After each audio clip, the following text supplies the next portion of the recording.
ಜೊಂಬಿ drugs ಬಗ್ಗೆ ಬಹಳ viral ಆಗ್ತಿದೆ ಸರ್. ನಾನು ಅದನ್ನ ಮಾಹಿತಿ ತಗೊಂಡೆ ನಿನ್ನೆ ದಿವಸ. ಅದು ಅವ್ನು ಯಾರೋ ಒಬ್ಬ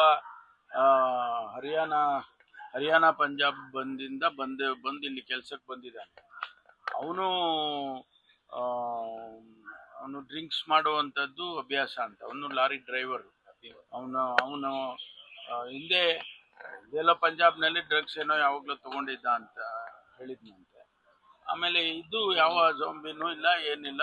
ಅವನು ಡ್ರಿಂಕ್ಸ್ ತಗೊಂಡು ಅದ್ರ ಜೊತೆಯಲ್ಲಿ ಅವನು ಬೇರೆ ಬೇರೆ ಅದೇನೋ ಅವನಿಗೆ ಫಿಟ್ಸ್ ಅಲ್ಲ, ಏನೋ ಕಾಯಿಲೆ ಬರುತ್ತೆ ಅಂತ ಹೇಳಿ ಅದಕ್ಕೆ ಮೆಡಿಸಿನ್ ತಗೊಂಡಿದ್ನಂತೆ. ಅದ್ರ ಜೊತೆಯಲ್ಲಿ ಡ್ರಿಂಕ್ಸ್ ತಗೊಂಡಿದ್ದಾನೆ. ಹಾಗಾಗಿ ಸ್ವಲ್ಪ ಅವನಿಗೆ ಇದಾಗಿದೆ, ಏನು ಎಫೆಕ್ಟ್ ಆಗಿದೆ. ಅದು ಬಿಟ್ಟರೆ ಯಾವ ಆ ಥರದ್ದು ಕೇಸಸ್ಸು ಎಲ್ಲೂ ಕೂಡ ಬಂದಿಲ್ಲ ಅಂತ ಹೇಳಿ ಬೆಳಿಗ್ಗೆ ಕಮಿಷನರ್ ಕೂಡ ನಮಗೆ ಕೊಟ್ಟಿದ್ದಾರೆ. ಅದರಿಂದ ಅದೆಲ್ಲ ಯಾರು ಅದನ್ನು ಪೋಸ್ಟ್ ಮಾಡಿದ್ರು ಅವನ್ನೂ ಕೂಡ ಹಿಡ್ಕೊಂಡು ಅವನ್ನ ಕೇಳುವಾಗ ಬೇಕಂತ ಈ ರೀತಿ ಪೋಸ್ಟಿಂಗ್ ಮಾಡಿದ್ದೇನೆ ಅಂತ ಅವನು ಒಪ್ಕೊಂಡಿದ್ದಾನೆ. ಅದು ಸತ್ಯಕ್ಕೆ ದೂರವಾಗಿರುವಂಥ ಜೊಂಬಿ ಡ್ರಗ್ಸ್ ಅನ್ನೋದು ಇಲ್ಲ. ಕ್ಷೇತ್ರಗಳಿಗೆ ಬೈ ಎಲೆಕ್ಷನ್ ಆಗಿದೆ.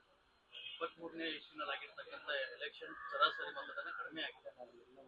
ಅಲ್ಲ, ಜನರಲ್ ಎಲೆಕ್ಷನ್ಗೂ ಇಲ್ಲಿಗೂ ವ್ಯತ್ಯಾಸ ಇರುತ್ತೆ. ಬೇರೆ ಬೇರೆ ಫ್ಯಾಕ್ಟರ್ಸ್ಗಳು ಕೆಲಸ ಮಾಡ್ತವೆ. ಬಾಗಲಕೋಟೆ ಮತ್ತು ದಾವಣಗೆರೆ ಎರಡೂ ಕ್ಷೇತ್ರದಲ್ಲಿ ಕಾಂಗ್ರೆಸ್ ಪಕ್ಷ ಗೆದ್ದಿಯುತ್ತೆ. ಅದರಲ್ಲಿ ಯಾವುದೇ ಕೂಡ ಅಪನಂಬಿಕೆ ಬೇಡ. ಖಂಡಿತವಾಗಿ ನಾವು ಎರಡೂ ಕ್ಷೇತ್ರದಲ್ಲಿ ಗೆದ್ದಿದ್ದೇವೆ.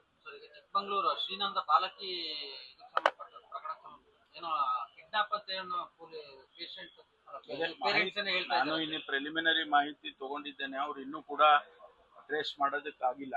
ಒಂದ್ ಕಡೆ ಒಂದು ಆರ್ಗ್ಯುಮೆಂಟು ಕಿಡ್ನಾಪ್ ಮಾಡಿದ್ದಾರೆ ಅಂತ ಹೇಳಿ, ಇನ್ನೇ ಆರ್ಗ್ಯುಮೆಂಟ್ ಬೇರೆ ಯಾರ್ದು ಜೊತೆಯಲ್ಲಿ ಹೋಗಿದ್ದಾರೆ. ಈ ಥರ ಎಲ್ಲ ಬರ್ತಾ ಇದೆ. ಬಟ್ ಅಂತಿಮವಾಗಿ ಅವರು ಸಿಕ್ಕಿದ ಮೇಲೆ ಗೊತ್ತಾಗುತ್ತೆ.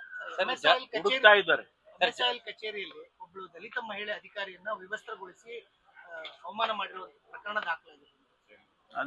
ಮಾಹಿತಿ ತಗೊಳ್ತೀನಿ ನಾನು.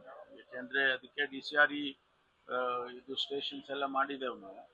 ಅದೇ ಒಂದು ಸಪರೇಟ್ ಡಿಪಾರ್ಟ್ಮೆಂಟ್ ಅನ್ನೇ ಮಾಡಿರೋದ್ರಿಂದ ಮಾಹಿತಿ ತಗೊಳ್ತೀನಿ. ಎಲ್ಲ ಮಾಹಿತಿ ತಗೊಂಡು ಅದಕ್ಕೇನು ಕ್ರಮ ತಗೋಬೇಕೋ, ಯಾರು ತಪ್ಪು ಮಾಡಿದ್ದಾರೆ ಅವ್ರ ಮೇಲೆ ಖಂಡಿತವಾಗಿ ಕ್ರಮ ತಗೊಂಡೇ ತಗೊಳ್ತೀವಿ. ಸಿದ್ದರಾಮಯ್ಯನವರು CWC ಮೀಟಿಂಗ್ ಹೋಗ್ತಾ ಇದ್ದಾರೆ ಸರ್.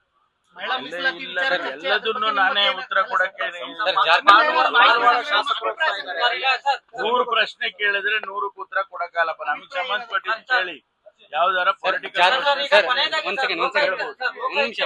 ಚಂದ್ರಶೇಖರ್ ಪ್ರಕರಣ ಸಂಬಂಧಪಟ್ಟಂತೆ ಕುಮಾರಸ್ವಾಮಿ ಮತ್ತೆ ಚಂದ್ರಶೇಖರ್ ನಡುವೆ ರಾಜಿ ಸಂಧಾನಕ್ಕೆ ನ್ಯಾಯಮೂರ್ತಿ ಓಕ್ ಅವ್ರನ್ನ ನೇಮಕ ಮಾಡೋದಕ್ಕೆ ಹೈಕೋರ್ಟ್ ಮಾಡಿದೆ ಸರ್.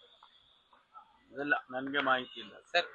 ಜಾರ್ಖಂಡ್ ವಿದ್ಯಾರ್ಥಿ ಸಾವು ಪ್ರಕರಣಕ್ಕೆ ಸಂಬಂಧಪಟ್ಟಂತೆ ಜಾರ್ಖಂಡ್ ಮಿನಿಸ್ಟರ್ ಕೂಡ ದೀಪಿಕಾ ಸಿಂಗ್ ಅವರು ಟ್ವೀಟ್ ಮಾಡಿದ್ದಾರೆ. CM ಮತ್ತು DC ಮನವಿ ಮಾಡಿದ್ದಾರೆ. ಇನ್ನಷ್ಟು ಹೆಚ್ಚಿನ ಮಾಹಿತಿಗಾಗಿ ಫಾಲೋ ಮಾಡಿ ಬ್ರಿಗೇಡ್ ನ್ಯೂಸ್ ಕನ್ನಡ.